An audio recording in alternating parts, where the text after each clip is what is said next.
Hey, welcome into the Stinkin Truth Podcast. Mark Schlereth alongside my host, Mike Evans. Mike, how are you, buddy? I'm good. Yeah. You know, we're doing the podcast, a little different look. You can watch us now, which is fantastic. And how big my forehead is. It is. Like we had a little insight into what goes on during a podcast. So originally I was sitting there and you were sitting here. And they said, could you switch really quick? I think they were just being really kind to you because I think the light off your forehead was like making the camera go oogie, so to speak. So Oogie. Yeah, oogie. I think that's a technical term. Technical term. I'm a TV guy, national TV guy, so you don't know about that term, oogie. And so they switched you over there so there wasn't so much radiance coming off the forehead. Well, I can tell you're really excited about doing this because looking at your T-shirt, man, those things could cut diamonds. I don't know what it is, and I don't know if there's a medical term for this. Like, and this is in all seriousness, my nipples are always hard. Like 100% of my life, I walk around with hard. To the point I was so self-conscious as a kid, I used to tape my nipples down. Come on. Like a supermodel or something? Yeah, just like you could see. Yeah. Look at those things. Yeah, they're shining bright. So I used to have like surgical tape, you know? Yeah. Yeah. So my nipples wouldn't, because they were just always like, always. I don't know what it is. It's got to be a medical term for that. Oh, all right. Let's get into the podcast. Okay. Football. Sports. Got to Sports. get into more sports. So I'm sure that you're going to be running out and booking your retreat at Sky Cave Retreats in Oregon. This is where Aaron Rodgers hung out for his retreat in the darkness. So apparently it was about a 300-foot square room, partially underground, included a bed, a bathroom, and a meditation mat. He came out of his isolation. I don't know if he saw his shadow or not. I'm more concerned about where he's going to play next. Right. Well, I am too. There's several things about this. One, like, you know me, man. I'm walking around. I constantly, no matter, like I'm in the grocery store, I'm walking through the airport, I'm always asking myself questions. Like I'll tee myself up with a question, and then I'll answer the question. I'm sure people just look at me like, this guy is insane, right? Because I'm always like, hey, what do you think about it? You know, I'm laughing to myself and stuff. So I'm constantly. Good one, Mark. Yeah, I'm constantly rehearsing, I guess. But I'm always that. I don't know how I would react to being in a dark room. And, of course, the first thing that goes through my head about being in this dark retreat in a room, 300 square feet with just a mat and a bathroom, like, how do you know when you're done wiping? Like, how do you slide it under the door and go, hey, could you proofread this for me? I can't see down here. Like, God. seriously. These are the things that I think about. I shouldn't be surprised that That's the first stuff thought you think about. Like, how do you know after you've taken your morning constitution, how do you know that you're clean? You don't. If it's completely dark, I can't why argue do you that. think they don't make brown toilet paper? Oh, jeez. They don't do it because they want you to know when you're done. Seriously. But he did say this, and I do agree with this. Like, he referenced this when everybody's giving him a lot of grief about this. Like, whatever your process is, your process.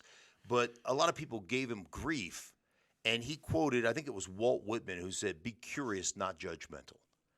And, like, who am I to judge him?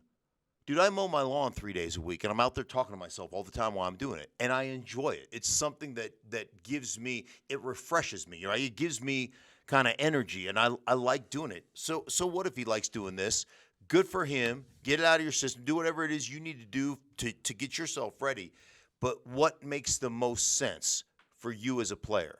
To walk away from the Green Bay Packers in a trade and go somewhere where instant success may follow you.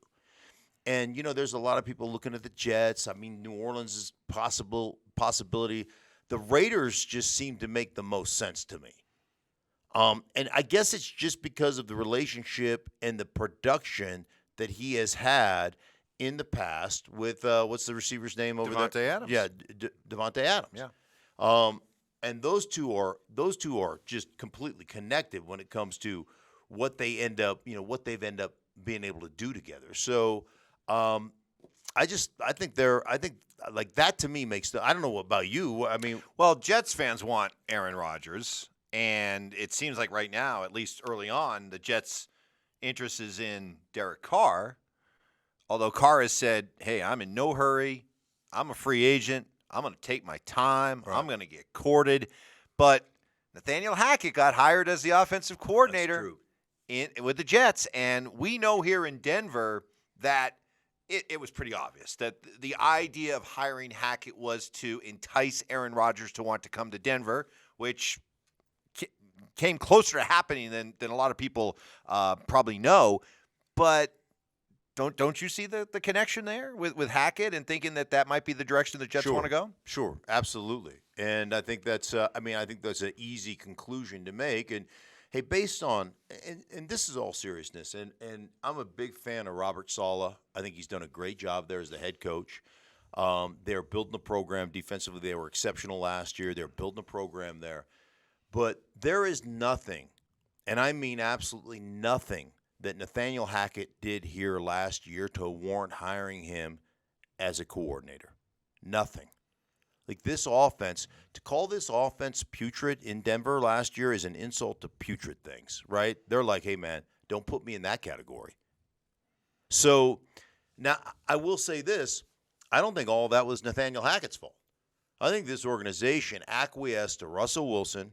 I think they emasculated Nathaniel Hackett. I think he had zero authority. They basically said, hey, Russ, bring your staff. Here's your office. Here's your da-da-da-da. You can do this. You can do that. You can do that. You got your own quarterback coach. You guys put game plans together out on Tuesdays. Really? Really?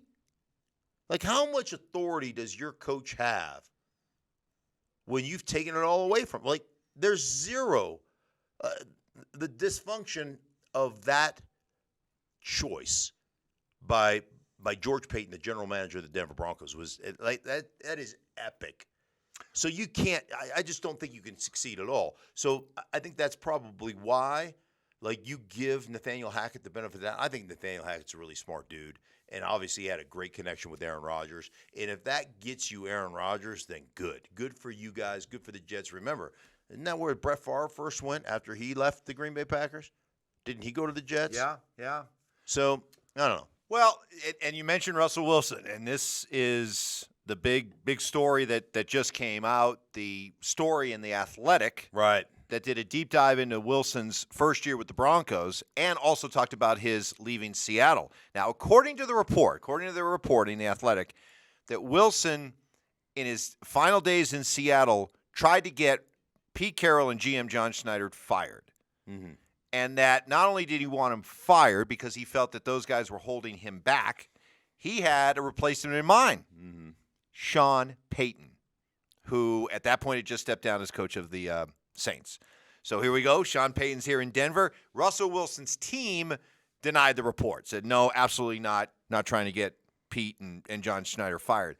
I don't know, Mark. I think it was pretty common knowledge that there was a power play going on in Seattle between Pete and Russ, and the popular opinion was the Seahawks chose Pete. Yeah, well, and I think that's exactly what happened. I mean, who do you think started the whole let Russ cook campaign? Think that was the Seahawks? You think that was a fan base thing? You think that was the media? No, it was his people leaking it to the media. Let him cook. Like, there was vitriol between that coaching staff. Maybe vitriol is too strong of a word, but there was disagreement between that coaching staff and between Russell Wilson and his personal coaching staff and his group of people. So, I mean, it's not like everybody just came up with that. That was their deal. And he saw the success that Sean Payton had with Drew Brees. And I think one of the things you have to understand, this is something that just drives me nuts. Like, the Denver Broncos hiring Sean Payton. Yeah, I've seen this all over. Well, he coached there for 15 years. He only won one Super Bowl, and he had a Hall of Fame quarterback. Drew Brees wasn't a Hall of Fame quarterback before Sean Payton got his hands on him. And I'm not saying it's all Sean Payton, but there's an old saying that success has many fingerprints. There are fingerprints all over, Sean Payton's fingerprints all over Drew Brees. And it's finding out what you do well. And I know Sean enough, and I've had this conversation with Sean on multiple occasions. It's not just knowing what you are, but also, probably more importantly, knowing what you're not. and putting you in positions to accentuate the positives and to mitigate the negatives. And for Russell Wilson, like, he may be excited about Sean being here because of the success that Sean had with a shorter quarterback in Drew Brees. But there will be a process. And here's one of the biggest takeaways from one of the meetings I had with Sean calling games. Just asking him about game planning and kind of the difference between young, immature coaching staffs and older, veteran coaching staffs. A young staff may see a juicy matchup. Our receiver's so much better than their second corner and this, that, and that, right? And we're going to attack this. And we're going to go after it. And we're going to get it. We're going to get 4 explosives on this. It's going to be awesome, right? And they're like, we just got to get it. Even though there's a matchup that potentially could damage us. Let's just call it, hey, our running back in this formation, we love this juicy matchup. But in this, our running back has to pick up an edge blitzer. And our running back isn't really capable of picking up that edge blitzer. And young coaching staffs go, yeah, but you know what? We'll survive. We just got to survive this play. And they talk to the young running back, and they go, we just got to survive this. And they may make a play early. And they may make a second play. And you know what happens? In a critical situation in the fourth quarter, they go to it one more time. And what happens? That back gets his ass kicked by a bigger, stronger linebacker, strip sack, fumble, return the other way for a touchdown, and you lose a football game. And so Sean's point to me was, my first responsibility as a coach is to mitigate potential disaster. And if that means bypassing a juicy matchup, then I'm going to bypass a juicy matchup. And I'm going to mitigate that potential disaster first and foremost. And so going back to Russell Wilson, your first agenda with Russell is to mitigate disaster. And that means, dude, you can't do this. You can't do that. You can't do this. We're not going to do that. Yeah, and I know that Wilson's team denied the report, but it makes too much sense that if you already know that there was a power play going on between Pete and Russ, and that Russ has already spoken glowingly. At the end of this past season, he spoke glowingly about Sean Payton and how much respect he had for Payton. So it makes sense. So it's not a good look for Russ. But if you're a Broncos fan and you know that Russ isn't going anywhere for a year or two, doesn't this kind of give you a little bit of room for optimism that, hey, Russ is almost saying, I know I need to be fixed, or I know I need to take my career in a different direction, and this is the guy I want my career in the hands of. I mean, I would think that's a good thing, no? No, I think it's a great thing. And I think also, Sean Payton is going to put up with, your personal quarterback coach in the building. That ain't going to happen. I mean, Sean's got he's got that gravitas, and I've talked to you about this. I've talked about just to everybody about this, and I believe this to be very true. There are 2 types of fear, and both have to be present within your organization. There's the biblical fear, and anybody who's ever read the Bible or has heard this, and I've had people ask me questions. Well, why should you fear the Lord? It's the fear of the Lord, right? And that fear is not like, I'm going to get struck down. That fear is awesome reverence or respect is what that refers to in the Bible, right? This awesome reverence I have for this guy, this respect for what he has done, what he's accomplished. Sean Payton brings that. Mike Shanahan had that. Joe Gibbs, there was nobody that had more of that kind of sense for me as a coach of this awesome respect and reverence that I had for him as a coach. Sean Payton brings that because he's done it. He's done it with Drew Brees. He's done it with Teddy Bridgewater, resurrected his career. Even Jameis Winston, the 7 games he started, resurrected his career, eliminated interceptions, all those kind of things. So he's done that. He's got that reverence and that respect. The other thing is just straight up fear. If you don't do your job, he will fire you, whether you're a coach or whether you're a player. And it's not just the coach-player relationship. This is the more important part. It's the coach-to-coach relationship. Get it done, or, it's the old saying, get good or get gone. And Sean Payton brings that a little bit of walking on eggshells, and that's an important aspect of any organization. If you want to have success and you're relying on competition and execution, you better have that kind of fear present in your organization. I was doing a New Orleans game real quick this year, and somebody very high up in the organization said to me, the problem with our team is right now? Sean Payton walked out of the building, and the fear walked out of this building. a profound statement. That's big. Yes. That's big. So, Sean Payton, an established coach, taking over in Denver. Meanwhile, a couple of first-timers. Thoughts on, let's start with Shane Steichen from Philly to Indy. Yeah, I think that's an interesting hire, Shane Steichen. Remember, I mean, he came in as the coordinator, but in Philadelphia, and he wasn't really calling the plays. It was Nick Sirianni, and they go 2-5, and all of a sudden Nick Sirianni goes, "Man, I am not paying enough attention to the football team," which takes I have a lot of respect for Nick Sirianni for doing that. So he gave over the play calling duties to Shane Steichen. They took off. They made the playoffs this year. They went all the way to the Super Bowl. I think he's done an incredible job, and I think the Indianapolis Colts are really interesting because I think they've got a much better roster than their record would tell you they have. They've got a quarterback issue, 80% of the teams in the National Football League or 60% of the teams in the National Football League have. They've got a quarterback issue that they're going to have to solve. Now, I do believe, and I don't know where they are draft capital-wise and how good they are to move up, but I do believe that the Chicago Bears are going to move down. I don't think they're trading Justin Fields. I think that's a bunch of malarkey. I think they've invested in Justin Fields. They've got a very young team, and they've got a lot of good young players. So I think they're going to go down that track with Justin Fields. So I think that thing is done. So I think it's all about draft capital moving down. So somebody's going to have a chance to move up in this draft and get themselves a quarterback, be it the young kid out of Alabama or be it the Bryce kid Young, C.J. Stroud. Yes, So I do think that will happen. Will it be the Colts? Maybe. I don't know.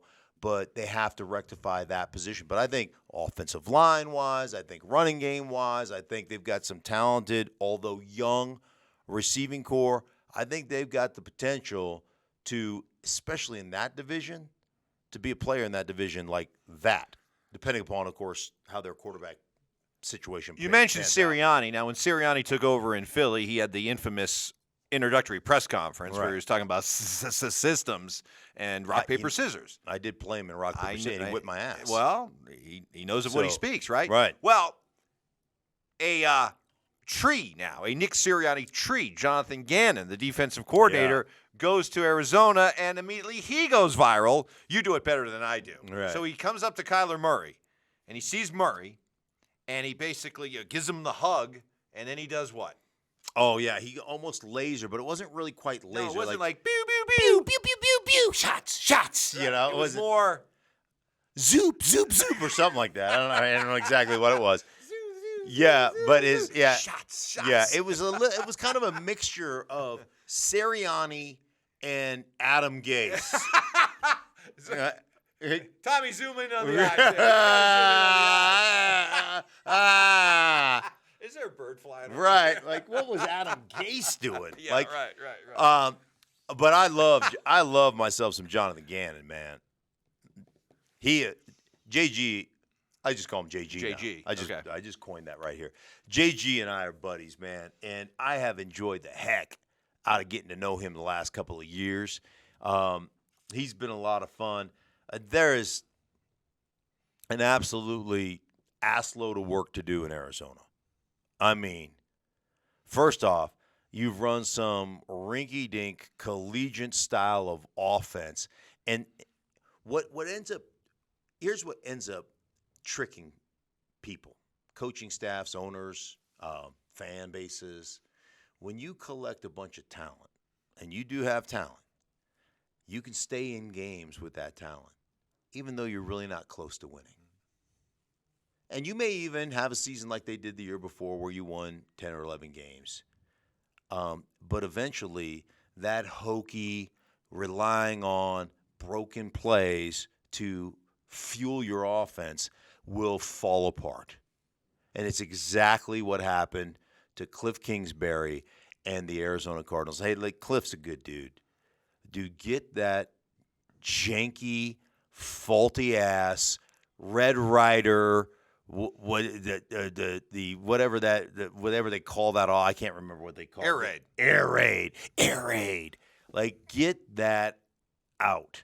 That has no bearing. Man, I did a game this year where I had an offensive lineman come and cry on my shoulder for 20 minutes before the game even kicked off about how janky ass this offense is and how they're asked to throw it 50 times a game and just protect. And, when you got DeAndre Hopkins and you've got guys that can flat run and you've got guys that can make plays, man, it feels good and it sounds good. And it's, and you got Kyler Murray who can, once the play breaks down, can hold the ball for 17 seconds, scramble around and hit somebody 50 yards down the field. That sounds great. Yeah, but in fairness to Kingsbury, you did draft Kyler Murray number 1 overall. So if Kyler Murray is the number 1 overall pick, shouldn't you give him that kind of responsibility? Give Kyler Murray? Yes. To run around and throw the ball 50 times. That's what you drafted him number 1 overall for, right? Not if you want to win. I mean, if you want to look pretty, that's great. If you want Do you believe in Kyler Murray? No. Listen, man, I like Kyler Murray.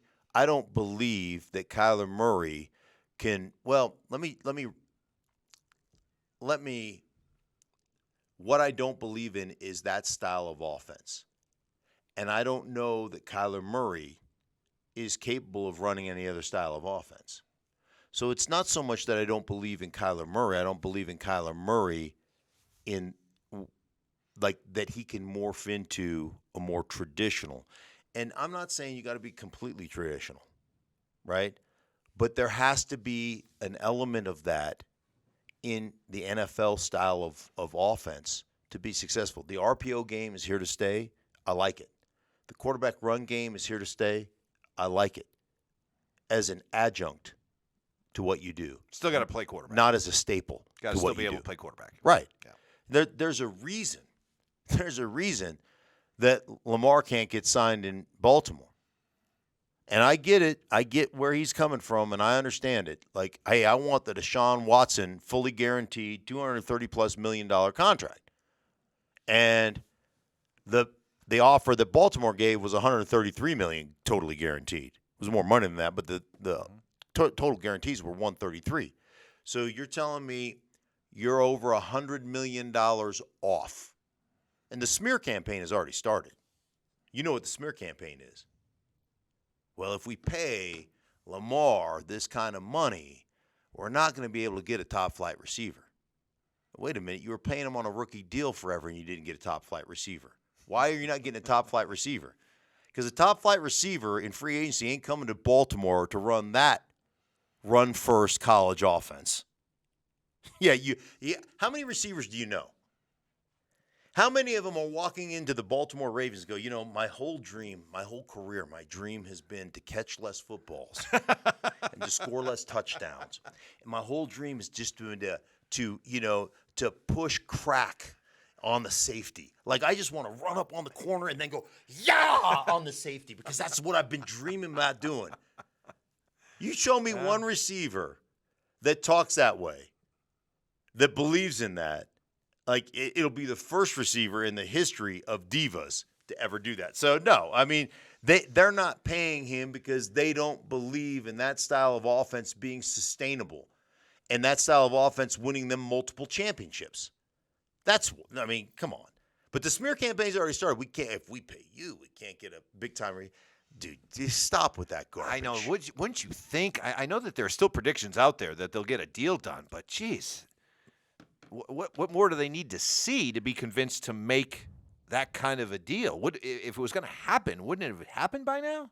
You would think. I just almost feel like they're going to have to move him. I mean, and I understand the thought process here is, what are we going to do? Like, what are we going to do with what we have right now? And, like, he's been hurt the last, 2 seasons, 3 seasons? Mm-hmm. He's missed some time, and not obviously his fault, but only one playoff win. Right. You like I keep looking at that and going, hey man, it's really a great, like, it's great.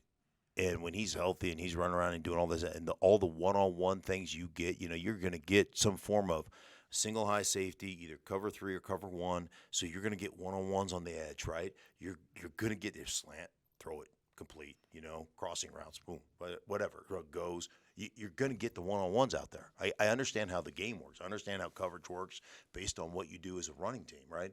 I get those things. But is putting your quarterback in harm's way on a consistent basis, designed counter runs and everything else, is that a sustainable form of offense that you feel like come playoff time against really good teams that you can win a championship? And the Baltimore Ravens right now, by the way this negotiation has gone, is they're telling you, no, we don't believe that. That's what it says to me. Maybe I could be wrong. I rarely ever am, but I could be wrong. And you remind me of that constantly. Right. So, hey, a lot of great storylines, and we're just kicking off what should be an action-packed offseason because it's the NFL, and it's always action. It never sleeps. It's always a 365-day-a-year monster that needs to be fed. Yes, it does. And you're excited about it. I am excited about it. And I'm excited to be doing this with you. Yeah. Stinkin Truth Podcast. Wherever you get podcasts, make sure you download it. Also, Mark Schlereth at my YouTube channel is just Mark Schlereth, I think, is where we're going to put this, but we'll see. Anyhow, for everybody involved in the Stinkin Truth Podcast, for Tommy and for Sean and for Mike, I am Mark. We thank you so much for listening. We'll be back with you next week.